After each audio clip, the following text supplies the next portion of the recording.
It's preseason football expectation season. Today we're talking, what is a good season for NC State in the year 2023?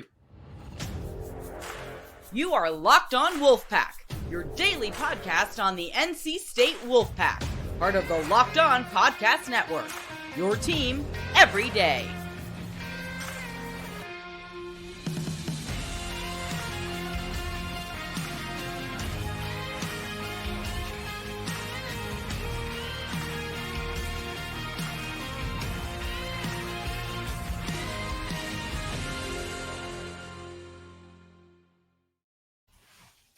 Wolfpack Nation, welcome back to another episode of Locked On Wolfpack. Today's episode is brought to you by Birddogs. Go to birddogs.com/lockedoncollege. When you enter the promo code in all caps, Locked On College, they'll throw in a free custom Birddogs Yeti-style tumbler with every order. As always, I'm Grayson Boone. This is Kenton Gibbs. And today we're talking football expectations in the year of our Lord 2023. So I sort of got this idea from a couple other NC State podcasts that we all know and love.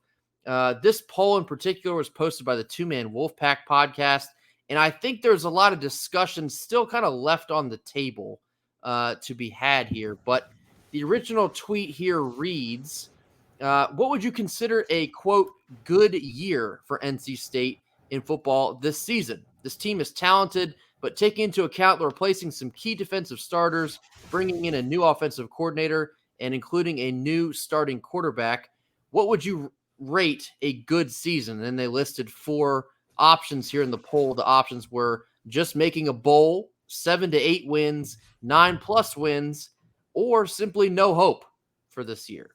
But the reason I find this so interesting in that I've seen a lot of varying expectations for this team here in 2023. Before I give my take, Kenton, what are your thoughts? What would make a good season for NC State in 2023? 7-8 wins. And let me first start by saying this. I don't think people quite understand what good means. For example, if you are to go to a restaurant and have a good meal, right? What do you think that means? To me, that means that my hunger is satisfied and that the taste was probably above average. You know, like nothing crazy, nothing world-breaking, but it was good. It was good. You enjoyed the meal. You enjoyed the meal. Yeah, it's like that was good. That was all right. If you're talking very good, now you're in a different territory. Now you're talking like, all right, there was something exceptional. Everything might not have been exceptional. There was something exceptional there. And then when you're talking great, you're talking phenomenal, first class, everything was what it was supposed to be. So when I'm looking at good, I'm saying to myself, there are 2 levels above this to hit. I think 8 wins is that. I think 8 wins is about 7 to 8 wins is what the 7, depending on if there's like a severe injury at severe injuries at key positions. But I think 7 to 8 wins is what you would look at and say, it did good enough to where no heads need to roll. I'm asking for changes depending on, again, if there are any serious injuries, anything like that.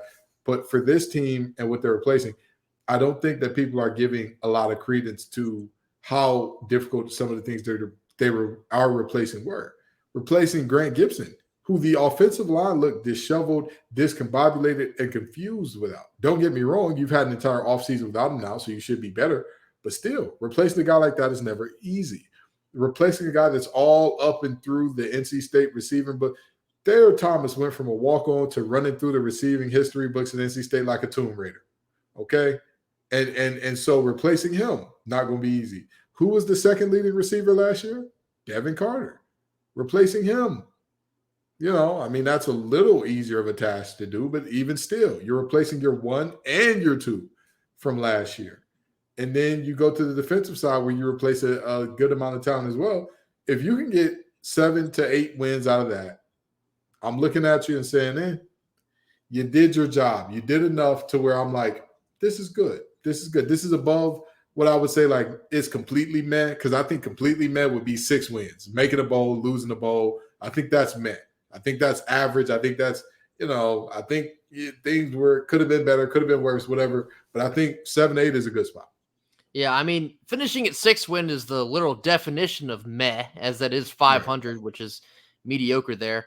7 wins, to be completely honest, I don't think I'd feel very good about 7 wins. I think I would view that as a little bit of a failure of a season. I still think, despite losing so many key pieces, both on the offense and the defense, we still have a lot of talent that I think kind of goes over some folks' heads in projecting this year. So, my take on the matter is I think a good season for NC State in 2023 is 8 wins, a minimum of 8 wins, but plus obviously being in a bowl and winning that bowl. So I guess 9 wins overall, but 8 regular season plus a bowl. I think we absolutely have the talent to do this. And I think accomplishing anything short of this would be very disappointing. We've talked about the new offensive coordinator in Robert and I, coupling this up with Brennan Armstrong joining us from Virginia. We have a lot of young, kind of unproven wide receiver talent. The running back situation was a little bit up in the air last year. A lot of, new faces to learn on the defensive side of the ball. Yes, there is a lot of turnover, but I think the depth, and I saw some quotes from Tony Gibson today, speaking about he thinks that he has the most depth in a defense this year, even more so than last year, that's a bold statement considering how elite the defense was last year. Yeah. But there is also another part of this discussion to be had. The Red White podcast actually chimed into my response here, and they said that we need to move past 8 wins being good, as that should be the baseline. And I also agree with that. I think if you look back at the Ryan Finley, Jalen Samuel, Bradley Chubb teams, they kind of already took us to that 8-win-ish baseline. And of course, new pieces, some injuries along the way. We've kind of staggered a little bit, but getting Devin Leary under the helm, we kind of returned to that 8-win-ish baseline. I think not only do we have to continue to hit that, but yes, we do need to elevate that floor because we have had an influx of talent at virtually every position. The recruiting is slowly getting better. And if you're looking for some recruiting news, we're going to talk a lot about that on tomorrow's show. So we have a massive weekend coming up there. But we have so much talent that I feel like anything under 8 wins is you're just not accomplishing what you're setting out to accomplish. And for a lot of folks, yes, 8 wins, it is a good year. There are several schools that would kill for 8 wins and making a bowl and winning a bowl. That'd be a great season for a lot of teams.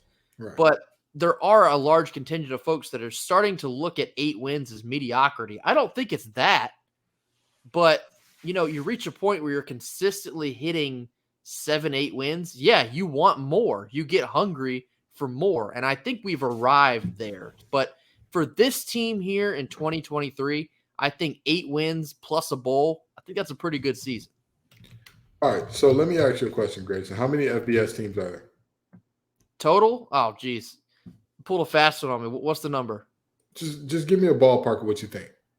Total FBS teams, something in the hundreds. 129.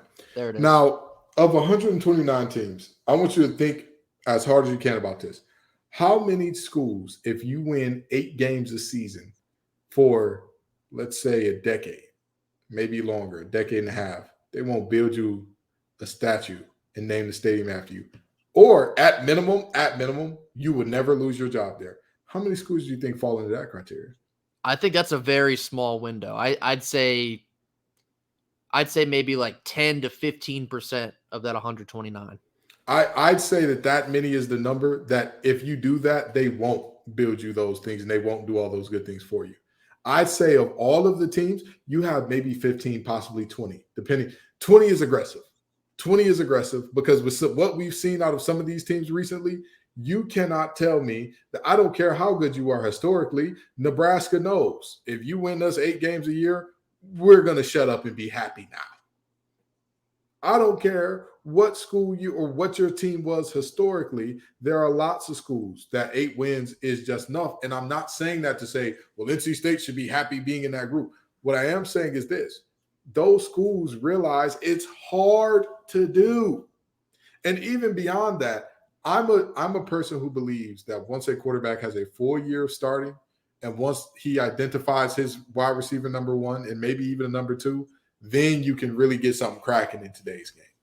And I think if we give MJ the time to develop that, and whoever his 1 and 2 are over the next year or two, if you look at the roster in terms of age, all of the receivers, all of the skill position guys, a couple years forward. Okay, so you lose Trent Penix, you lose what is this young man's name? Tight end, touchdown Tootle, Christopher Tootle, I believe. I believe you lose Tootle if you age him 2 years forward. But you get an older version of Concepcion, an older version of Anthony Smith, an older version of so many guys, Rooks as well. You get an older version of Julian Gray. You get older versions of all these guys. Michael Allen in the backfield as well. To me, when you have those guys get older, yeah, eight wins, ain't gonna cut it. Need to do better. But when we're looking at a situation where we're saying, okay, we're counting on Brennan Armstrong to be 2021 Brennan Armstrong. And we're counting on a receiver who didn't play much at Clemson to be a stud for us right away here. And we're counting on a bunch of guys who last year were like auxiliary pieces to step into major performing roles. I don't think that you're putting a fair expectation on this team and saying, well, hey, we need to make this our floor on every year. Each year is its own individual year. You judge that individual year by what you have and by its own merit. This team has a greater defensive backfield than I think we've ever seen in NC State history. But with that being said, the linebacking core is replenishing a lot from last year. Defensive line, they look pretty good. Now, I'm not going to lie to you. They're replacing a few bodies, but they look pretty good as well. Offensive line, there's a little bit of a question mark. The running game, the backfield, a little bit of a question mark. Wide receiving room, huge question mark. And then you go to talk about the quarterback, and there's a question mark there, and you're telling me that 9 games is that's a good season, and anything less than that should be viewed as meh? I don't see it. I don't see the vision there. Yeah, I agree with all that, because like when you're aging these high level talented guys out of high school, you're aging them to their sophomore, junior years. I think, projecting out like next year when we're perceiving MJ to be QB1 in 2024. For that year, we still don't know exactly what we'll have, but I think 2024, 2025, that's when you can look at this and say, okay, I think we're looking at a 9 win minimum. 9-10 that win should be season. the floor, Yeah. and we need to be striving for 9 and above, because Yes. we have all of this homegrown talent that we've been so focused on getting. We got it here. Player development is here. This is where we start and take that next step to further national relevancy. So, yeah, what is a good season in 2023? It's up for discussion, but sounds like you and I agree here, Kenton. It's probably 8 wins. That's a good season for NC State here in 2023. But transitioning into our sponsors for today, that is Birddogs. Summer is here, and you need to be looking your absolute best. You can do just that with Birddogs. Their stretch khaki shorts are designed to fit slimmer through the thigh and your leg, giving you a truly sculpted look. If you're going to the beach, you're going to the boardwalk, maybe you're taking your girlfriend to the zoo. I don't know. You need to be looking your absolute best wherever you are out and about this summer. The way that Birddogs will fit you is far superior than regular shorts that are made of stiff and restricting cotton. Birddogs will give you the anti-sweat, the stink wicking, the flexibility to be on the prowl this summer. So what you need to do is go to birddogs.com/lockedoncollege, enter the promo code in all caps, LockedOnCollege, for a free Yeti-style tumbler with your order. Again, that's birddogs.com/lockedoncollege for a free Yeti-style tumbler with every order. You won't want to take your Birddogs off. We promise you that.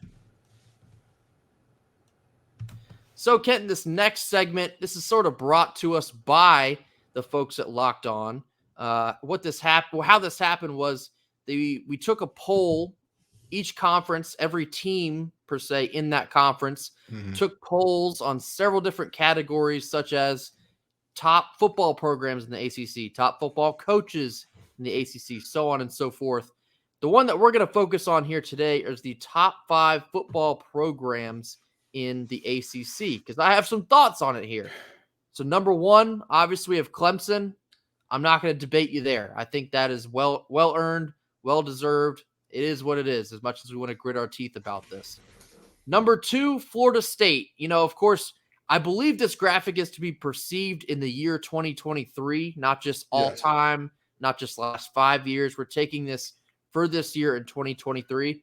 I'm cool with putting Florida State here at 2. I think they have a lot of talent. The question here is going to be, can they put it all together to make a winning product? But it's been kind of cool to see NC State having Florida State's number in the last 5-6 years. It's been kind of remarkable because of their well-known national prominence for NC State to beat them pretty consistently. It's been awesome to see. But this year, 2023, sure, you can have Florida State at number 2.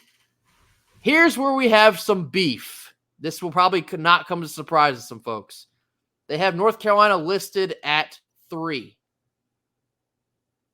Strong disagree.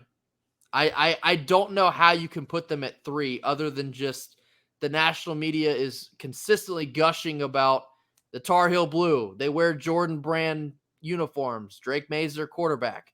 Okay, what have they done with any of this? Sure, they won 9 games last year. They made it to a bowl. They didn't win the bowl. They had Sam Howell getting, notarized for being a Heisman potential. They didn't win nothing with Sam Howell. They didn't win nothing with Drake May. What do they have to show for themselves to put them in the 3 spot here? I don't know. Kenton, I'm going to get your thoughts on this in just a second here. They got NC State at 4. I think 3/4. I think that's appropriate for State. I think we've had, some pretty solid success here the last couple of years. I am anticipating successful this year in 2023. I like 4. I like the 4 spot for here at NC State. And then Duke at 5. This is a program on the rise. Look out for Duke this year. I think when we play Duke and Durham, it's going to be one heck of a game. They're a program that's kind of been sneaking up on a lot of folks with the success that they've had of late. But this is the top 5 based on all ACC teams voting, and they kind of categorize it that way. Kenton, what are your thoughts on this top 5? I can pretty much echo your sentiments to a T. Clemson is Clemson. They have a bunch of freaks of nature at a lot of positions, particularly linebackers. Anybody who's heard me talk about Carter and Trotter Jr., you know how I feel about them. Men amongst boys on that field. Great to see him. Florida State, like you said, team on the rise, team with a top 10 pick in Jared Verse coming off the edge, a team with some serious firepower in terms of that offense, in terms of Johnny Wilson, in terms of some of the leading rushers in the ACC and the nation last year, in terms of having a lot by way of that. North Carolina. This is a team that is replacing an entire secondary. Right. That is replacing receiver number 1. That I believe they're replacing receiver number 2 as well. I believe Antoine Green went to the NFL as well. So you're replacing that. A running game that was anemic at best last year. Anemic at best. And you're telling me that this is the 3rd best team in the conference. Now listen, I'll give Drake May his flowers, because even though I hate UNC and even though I think that those flowers should have a not so nice aroma on them, they shouldn't be watered with water, but particularly a substance that may be human waste. That's another story for another time. I'll give him his flowers. He's a ball player. He deserves all the love he gets. One man cannot win games by himself. The closest I've ever seen to it was Lamar Jackson, and even he, if you look at some of those games in Louisville, they got took out to the woodshed despite his best efforts there. So UNC at 3 here. I mean, I'll just say this. Of these 5 teams, there was only one coach that was complaining as soon as the schedules came out. There was only one coach that saw the schedule, was like, whoa, we've been done wrong. We've been done an injustice. And they've got them at number 3. Okay. NC State at number 4. I don't hate it. I don't love it. This is a team that I look at and I say, we have to prove ourselves. There's a lot of prove it guys on this team. Brennan Armstrong, prove it. Are you really the guy? MJ Morris, prove it. Can you take the spot if Brennan Armstrong does not prove that he's the guy? Backfield, full of prove it guys. Full of prove. Jordan Houston, I don't know if you noticed or not. people don't like you very much in terms of a football player. People do not think you're good at the game of football. I tend to think that you are. I tend to say that you give something called stability and availability, which is immensely valuable. But a lot of people don't think that you have that little pop that's needed, that little extra burst, that little make you miss in space. Show me something. Michael Allen, people don't know if you can stay healthy over a long period of time. I think you can. I think you can do it. I think that you can show the explosiveness that you showed over a long period. Can you do it? That's the question. We have the wide receiver room full of guys that's like, can you prove it? The defense is the defense. You know, you trust Coach Gibson to do what he does, but that's there. Number 5, Duke, I think they're a product of playing in the Coastal. And I will say this till I'm blue in the face or until there is no more life left in me. I believe that UNC and NC State were literally one decision away from having completely different outlooks in terms of what they have become in football. If you put NC State in the Coastal and give us a schedule that included Georgia Tech, Virginia, and Virginia Tech, every single season you get those 3 teams. Yeah, I have a strong suspicion we would have made our way to the ACC championship by now. But if ifs and buts were berries and nuts, squirrels would never starve. But here we are in the real world. So we got to live in the real world. I think NC State at 4 is a little high. I think Duke is where they're supposed to be. I think UNC, you're out of your mind putting them at 3. And 2 and 1 are in line for me.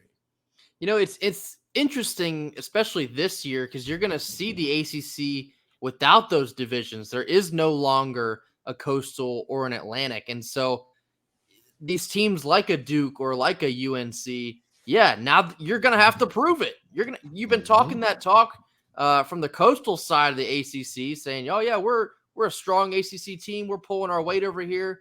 Okay, well, what's going to happen when you run into a Florida State every single year, a Clemson every single year? Of course, we see UNC anyway, but I'm excited to play Duke more often because that is something I think that should be a regular thing. It's been a bit of a travesty that it hasn't, but I'm excited to see how these teams in the Coastal will fare against these Atlantic teams because, yeah, I'm not breaking any news here. The Atlantic has been pulling the ACC's weight for quite some time now in football. And so, yeah, I mean, it's the rankings there. Yeah, your top 2, sure. I think when it's all said and done this year, you're going to see NC State finish above North Carolina because, yeah, like you mentioned, one guy, he can't win you every game. And I think you're going to see some of that struggle for Drake May. He's a great player. I'll give him that, but he can't do it all. And then, yeah, Duke there at 5. Yeah, they're good. They're a good team. I'm excited to see what we have when we roll over to Durham and take them on. But NC State being at the 4 probably should be maybe at the 3. Yeah, I like that because we're now offered the opportunity, like we've talked about before, to prove these folks wrong. When you're expected to not exactly do the most, that's when you get more out of these NC State teams. And I think this 2023 football team is a prime example of that. But we're going to wrap a bow on this thing after a quick word from our sponsors. Last kind of wrap-up segment here, talking some football recruiting. Last weekend was kind of the first big football recruiting weekend of the summer. We have another massive one coming up this weekend that we're going to talk a lot about on tomorrow's show. But over this last weekend, we had a couple commits. Linebacker Zane Williams, defensive lineman Chase Bond. You know, some good depth pieces. That was the first Power 5 offer for both of those guys. You know, player development is a thing that we pride ourselves extremely heavily on at NC State. They could end up being big names here at NC State by the time it's all said and done. I also saw we offered a transfer quarterback here on Wednesday, Dom Schaffner, who's had previous stops at Eastern Illinois, North Carolina Central, and Charlotte. Again, good depth piece. We saw just last year, you're going to need sometimes 4 quarterbacks to get you through a season. Now, hope it never comes to that again, but you have to have guys that are ready when their name is called. But kind of the main focus of last weekend were a couple highly touted wide receivers in Jordan Shipp and Keenan Jackson. And I kind of want to reinforce a couple points that we've already made here on this program. One, we have to build this fence around the state of North Carolina. Both of these wide receivers are from Charlotte or the Charlotte area. You know, they're picking up a lot of high-level offers. I know Jordan Shipp has been interested in Michigan, UNC, Louisville, just to name a few. We're in the mix for Jordan Shipp. Keenan Jackson's heard from Duke, North Carolina, Virginia Tech. We're in the mix for that one as well. These homegrown guys, it is imperative that we start making a bigger name for ourselves, NC State that is, in the state of North Carolina, and keeping this high-level talent here. Because in addition to also winning games, that is how we're going to take that next step to elevating that floor to 9 wins, maybe 10 wins, so on and so forth. But Ken, what are your thoughts on this past weekend? Couple commitments, couple official visits. How are we looking so far after one weekend of summer recruiting? The 2024 class is shaping up well, but the reality is we all know that recruiting is fun to talk about. It's all about, number one, getting them here, getting them to sign that dotted line, and number two, what do they produce when they're on the field? Doesn't matter if you have a bunch of 5 stars if you don't develop them. Doesn't matter if you have a bunch of 2 stars if you're developing them better than anybody else. What matters is how are you putting the pieces together to build a winning formula. That's all that matters here. So, you know, it's going to be great to see this thing going forward. Yeah, of course. This is all great fun to talk about. It's all fine and dandy, but we got to get the guys here. We have to get some dogs in the doghouse if we're going to compete with the Florida States, the Clemsons, and whoever else rises to the bell here in the ACC. We have to take that next step because, yes, when we were talking just a couple weeks ago about NC State looking for some more revenue and conference realignment, this recruiting and making it happen on the field, that is where the opportunities and the extra doors will continue to open up for NC State. So the time is now. The getting is good. Yep. We have to land these high-level receivers and then develop them because that is what we do best here at NC State if we are to take that next step into national relevancy, which a lot of fans are desperately craving. We need more of these consistent 9-10 win seasons. We're looking for more of that success because we have a fan base that deserves every bit of it. Waiting so long for any type of hardware, but especially here in football. So, Kenton, any last words for us here on this Thursday? Again, I think that if we're talking about what a good season is, I think that we need to define good on the same level here. I think we need to level set for what good is, but even going beyond that, beyond level setting for what good is, I think that we also need to be honest with ourselves a little bit and take off our wolf-colored glasses to say, hey, Wolfpack by 50 every time. We need to kind of realize that while we love that and while that could be this team's future at one point in time going forward to where we develop into that powerhouse, national powerhouse that Clemson has been and all that, it's at the moment, I think that we need to be honest with it. Good is a season that you aren't looking around for heads to roll, that you're like, you know what? I can live with this. This is, and maybe a little above that, because I think for an average season, you're looking for some changes. But I think for a good season, I don't think you're looking around saying, hey, heads need to roll. I think you're saying, man, I would have liked for this game or that game to go differently, but I can live with this. And I think that 8 games with this team as it's constructed is good enough, per se. Absolutely. And something I forgot to mention earlier, because last year we did finish with 8 wins, but for a lot of people, it felt like a massive failure. Of course, that was because of the abundance of injuries and lack of, consistently good quarterback play. Go ahead. And I can agree with that. Yeah. Given the circumstances coming in with the offensive player of the year, last year to me, 10 wins is a good season. Correct. 10 wins is a good season, returning everything on defense, bringing everybody back defensively, bringing back all of your weapons virtually offensively. Last year, 10 wins is a good season. Each season is its own season. This season, we don't have the offensive player of the year, preseason offensive player of the year, strolling through the doors. We just don't. This season, we don't have a linebacking core with 3 guys who've had over 100 tackles in a season. We don't. And so I think that needs to be acknowledged in terms of the floor being 8 games, or like good being 8 games is one thing, but acknowledging each season as its own is another that needs to be done as well. Absolutely. Well, for Kenton Gibbs and myself, that's going to do it for us here on this Thursday. Drop us a like, drop us some comments on your way out the door. Let us know what you think a good season for NC State would look like in the year 2023. Let us know why, what you think, or I guess how you see the season going. We want to know everything. So drop us some comments, mash that subscribe button as we continue to climb our way up this thing. And thank you for listening as always. Go Pack. Go Pack.